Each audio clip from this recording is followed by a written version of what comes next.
So happy Lord's Day, everyone. Happy Lord's Day. Happy Lord's Day. We're late. Yeah, I'm late. Okay, so this is another call family worship where we are currently reading from this book, Westminster Larger Catechism. It's a commentary by Johannes Vos. So today we'll be finishing chapter 11. As you all know, we are currently reading question 99. And so we will be finishing question 99 today. Three parts of question 99. So I'll be asking my son Kevin to read for us the first part, and Kyler for the second, and the third will be Kevin again. Okay? Kevin.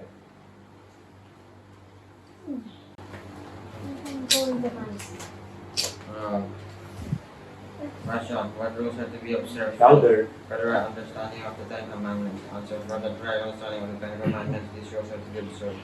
3. That one and the same thing in diverse respects is required or forbidden in several commandments.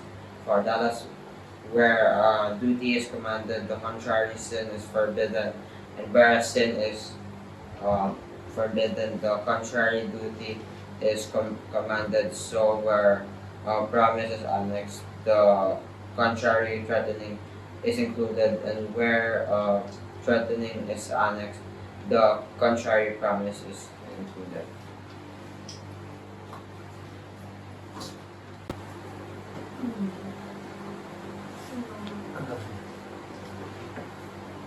What rules are to be observed for the right understanding of the Ten Commandments? Answer: For the right understanding of the Ten Commandments, these rules are to be observed. That what God forbids is at no time to be done. What He demands is always our duty, and yet every particular duty is not to be done at all times, but under what our duty. All of the same are forbidden or commanded together with all the occasions and appearances thereof, and prohibitions thereof too.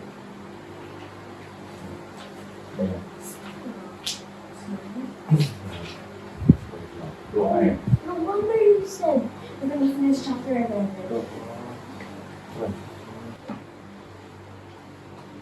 Chapter 11 is short, right? Question: What rules are to be observed for the right understanding of the Ten Commandments? For the right understanding of the Ten Commandments, these rules are to be observed. 7. What is forbidden or commanded to ourselves, we are bound according to our places to endeavor that it may be avoided or performed by others according to the duty of their places. 8. But in what is commanded to others, we are bound according to our places and callings to be helpful to them, and to take heed of partaking with others in what is forbidden to them.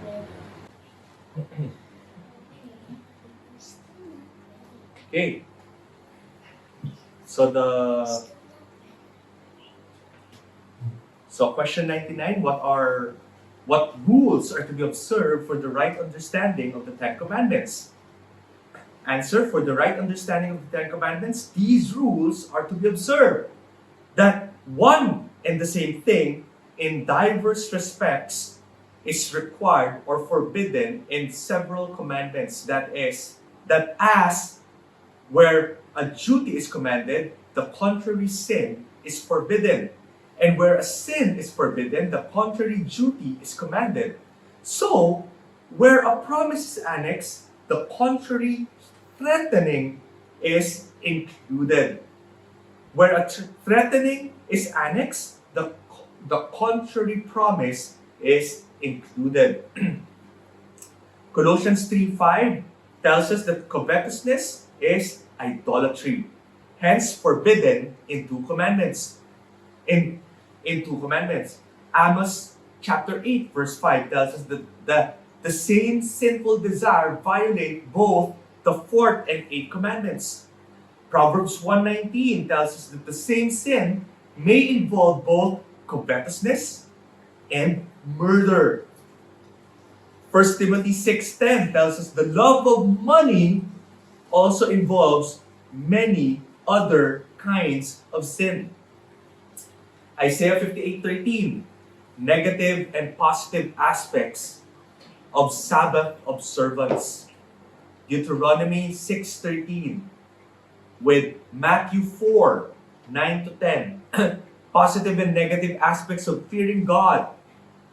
Matthew 15:4 to 6, positive and negative aspects of the fifth commandment.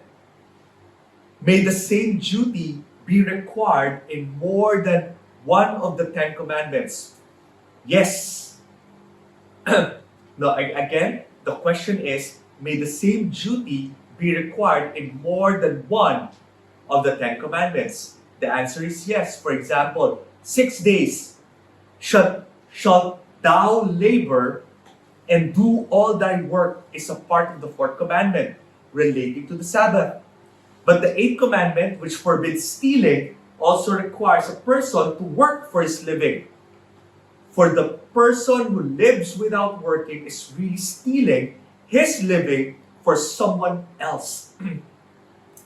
May the same sin be forbidden by more than one of the 10 commandments? Yes. For example, to bear false witness in a murder trial, resulting in the death of the innocent person, is a violation of both the sixth and the ninth commandment.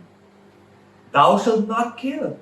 Thou shalt not bear false witness against thy neighbor. What is the reason why the various commandments overlap in this way? Because human life is complex. And every fact of our life is related in some way to all the other facts of our life. Consequently, when we look at the facts of our life and from the standpoint of God's moral law, we realize that any one fact of our life may be related in some way or the other to several of the 10 commandments. So do the 10 commandments ever contradict each other so that what is forbidden in one commandment is required by another? No, because God is the author of all and they are the expression of one moral law. The 10 commandments form a harmonious whole. There can be no real contradiction between any of them. If there seems to be a contradiction, we may be sure that there is an error in our interpretation of them somewhere. For example, the young man who told his pastor that obedience to the fifth commandment requires him to break the fourth commandment because to honor his father and mother, he must comply with their wishes. And to comply with their wishes, he must stay at home rather than go to church. Or to attend a wedding on the Sabbath day.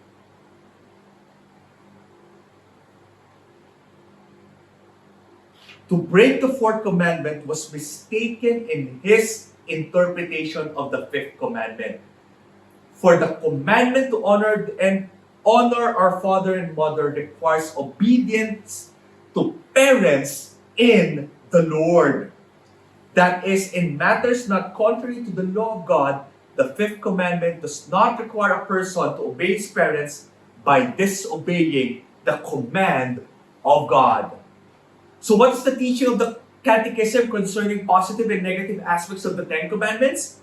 The Catechism teaches that in the 10 commandments, positive and negative elements imply each other, even though only one or the other is expressly stated. Where duty is commanded, the contrary sin is forbidden. Where a sin is forbidden, it is implied that the contrary duty is commanded.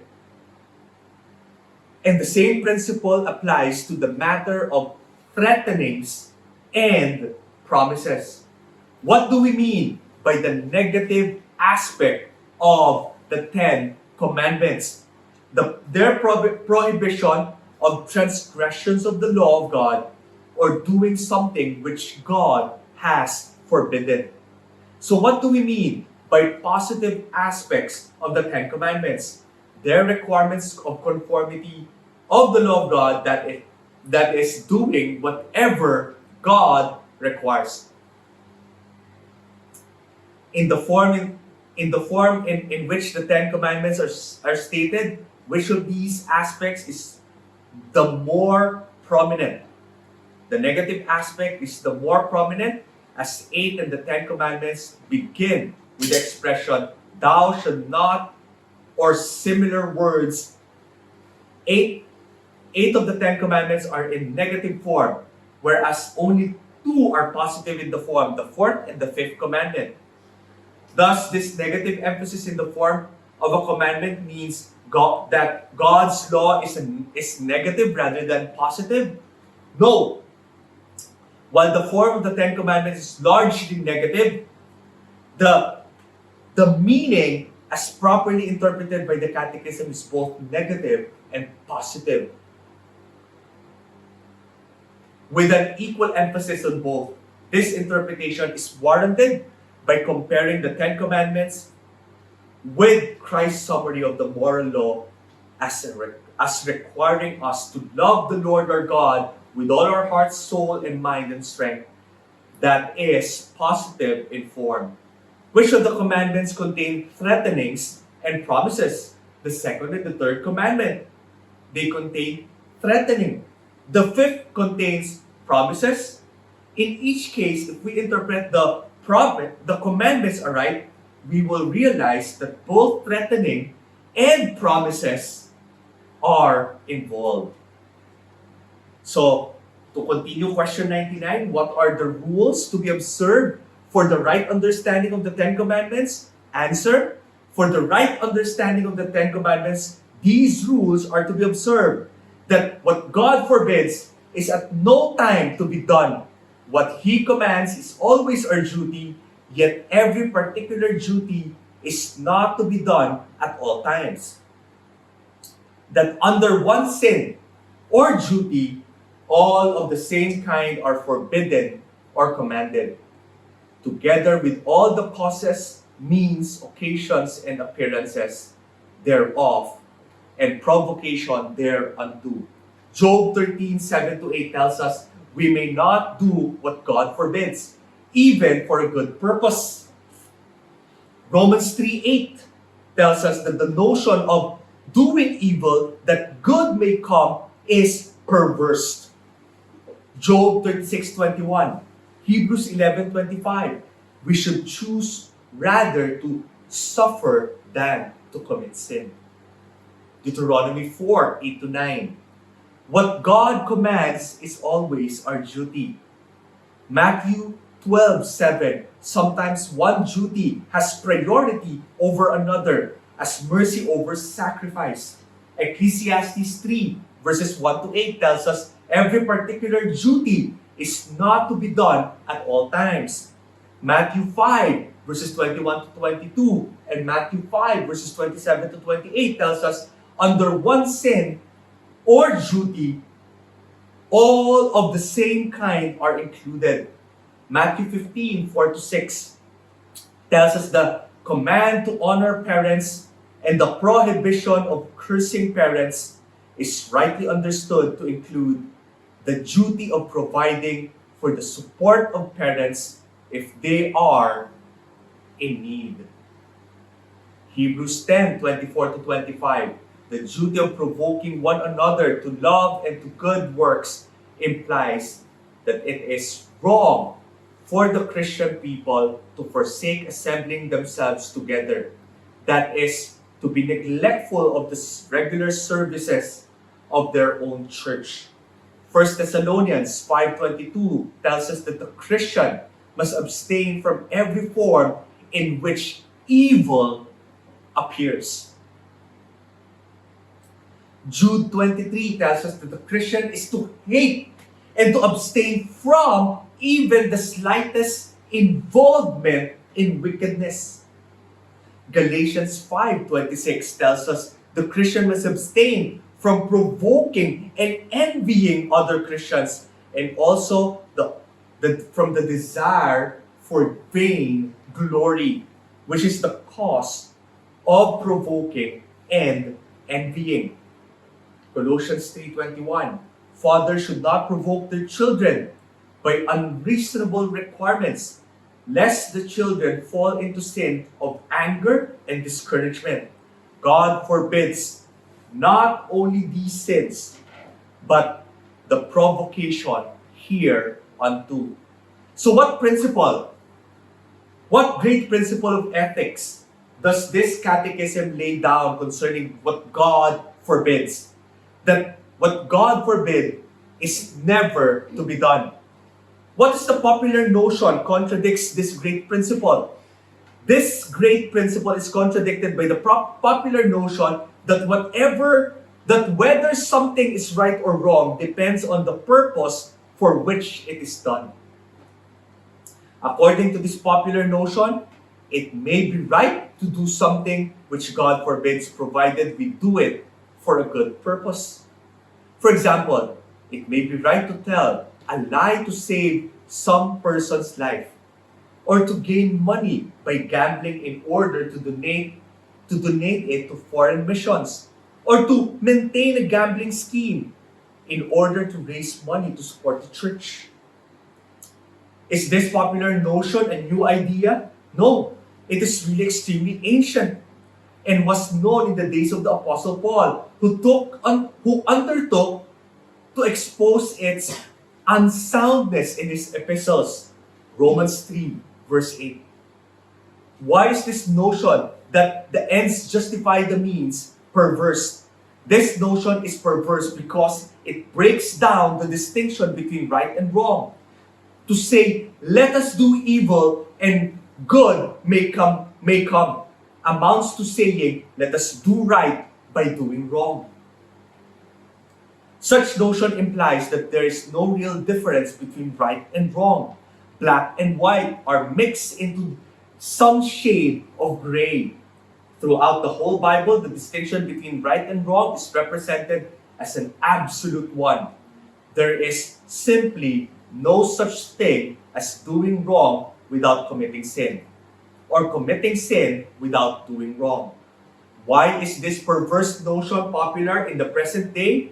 Partly, no doubt, because it naturally appeals to our sinful human hearts and is a very convenient and easy doctrine to live by. And partly because the modern world is dominated by non-Christian philosophy, which teaches that right and wrong and are not absolute matters, but changing all the time. So that what is right today may be wrong 100 years from now, and vice versa. So what's the importance of the principle what God commands is always our duty? This implies that we are always under the moral government of God and responsible to Him for the state of our hearts and for all our thoughts, words, deeds. And we can never take a vacation from it, from our duty to God. All our lifelong, every moment, we have a moral obligation to God. Why is not every particular duty to be done at all times? It would of course be not impossible but absurd to attempt to do every particular duty at all times. God's law, while it does present an ideal so high that we cannot attain it in this present life, still does not present an absurdity. Some duties are specifically limited to certain times. As for example, Sabbath observance. But even the duties that are not so limited are not to be done all at once. We are to rejoice with them that rejoice, and to weep with them that weep, but not both at the same time. According to the Catechism, what are included under each sin or duty mentioned in the Ten Commandments, under each sin or duty are included all others of the same class. For example, the ninth commandment forbids bearing false witness against our neighbor, while this commandment specifically mentions only this one form of untruthfulness. It is rightly understood that it prohibits all forms of untruthfulness. For from other parts of the Bible, we learn that all liars shall have part in the lake of fire. Revelation chapter 21 verse 8. Revelation chapter 22 verse 15. That is to say, the Ten Commandments are not to be taken alone if they stood by themselves, but must be taken in the context of the whole Bible. We must take the entire Word of God into account in deciding the true and proper meaning of the Ten Commandments. So why is it correct to say that the causes, means, occasions, appearances, and provocations of or to any sin or duty are included in the meaning of the Ten Commandments? Because God's law is spiritual and involves thoughts, motives, and intents of the heart, as well as outward conduct. Because any particular act in our outward life is not something isolated by itself, but the product of a complex chain of events and motives. Thus, the commandment which forbids the sin of murder is interpreted by Jesus as forbidding the sin of hatred, which is cause of murder. And the commandment which forbids adultery is interpreted by Jesus as forbidding the sin of lust, which leads to idolatry. What danger must we guard against in applying these rules of interpretation of the Ten Commandments?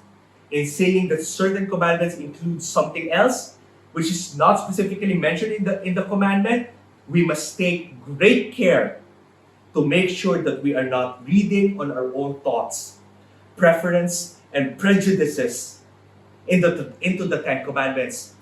We must take great care that whatever we say is included in certain commandments is really based on the teaching of God's Word and is not just our own human idea or opinion.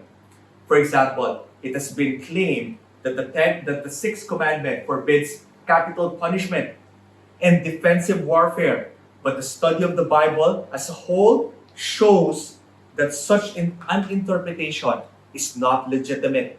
It has been claimed that the second commandment forbids honoring the national flag of our country, but this claim is based on a failure to discriminate between religious worship and civil allegiance. Similarly to the claim the sixth commandment forbids eating meat and requires vegetarian diet is certainly unwarranted. The person who makes such claim is really reading in his own prejudices of the Ten Commandments. So, the last of the part of question 99 asks, what rules are to be observed for the right understanding of the Ten Commandments? Answer, for the right understanding of the Ten Commandments, these rules are to be observed.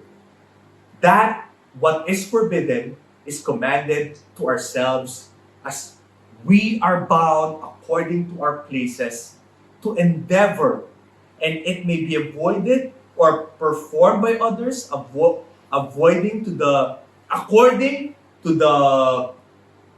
duty of their places, that in what is commandment to others, we are bound according to our places and callings, to be helpful to them and to take heed of partaking with others in what is forbidden now Exodus chapter 20 verse 10, Leviticus 19 verse 17, Genesis 18 verse 19, Joshua 24 verse 15, Deuteronomy chapter 6 verses 6 to 7 tells us it is our duty to encourage righteousness and discourage sin of any part